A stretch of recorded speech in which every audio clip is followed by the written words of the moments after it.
Kolluru వెలుమలలో best flat కోసం చూస్తున్నారా? రాధే స్కైని ఎంచుకోండి.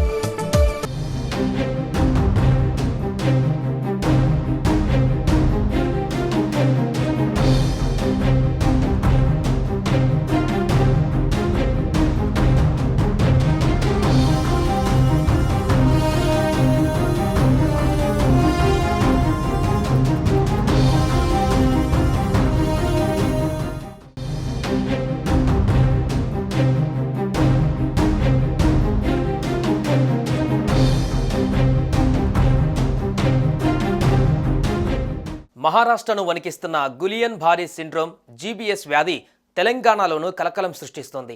ఈ వ్యాధి బారిన పడిన ఓ 25 ఏళ్ల మహిళ మరణించింది. ఇటీవలే ఓ వివాహితకు జీబీఎస్ అనే నరాల వ్యాధి బారిన పడింది. హాస్పిటల్లో చికిత్స పొందుతూ ఆమె మృతి చెందారు.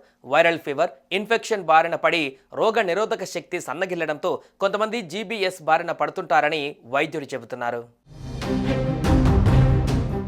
గత 10 రోజుల క్రితమే ఆమెకు జీబీఎస్ వ్యాధి నిర్ధారణ అయ్యింది. అప్పటి నుంచి ఆమె హైదరాబాద్లోని ఓ ఆసుపత్రిలో చికిత్స పొందుతోంది. అయితే పరిస్థితి విషమించడంతో ఆమె మరణించినట్లు డాక్టర్లు వెల్లడించారు.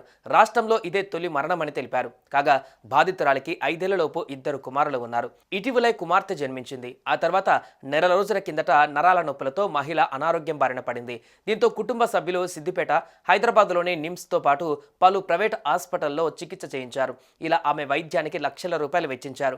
అయినా ఫలితం లేకుండా పోయింది. చివరికి ఆసుపత్రిలో చికిత్స పొందుతూ ప్రాణాలు కోల్పోయారు.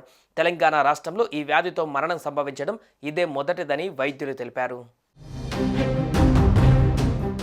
శరీరానికి సోకిన ఇన్ఫెక్షన్కు ప్రతిస్పందించే రోగ నిరోధక వ్యవస్థ శరీరంలోని నరాలపైన దాడి చేసే అరుదైన పరిస్థితిని గులియన్-బారే సిండ్రోమ్ అని అంటారు.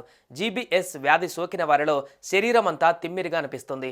తీవ్రమైన జ్వరం, వాంతులు వంటి లక్షణాలు ప్రాథమిక దశలో కనిపిస్తాయి. వీటితో పాటు పొత్తికడుపు నొప్పి, ఒక్కసారిగా నీరసంగా అనిపించడం, డయేరియా, కండరాలు బలహీనంగా మారడం వంటి గులియన్-బారే సిండ్రోమ్ లక్షణాలు.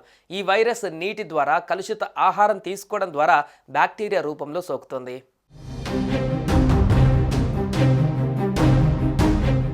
సుమన్ టీవీలో మీ పర్సనల్ అండ్ బిజినెస్ ప్రమోషన్స్ కోసం కింది నెంబర్కి కాంటాక్ట్ చేయండి.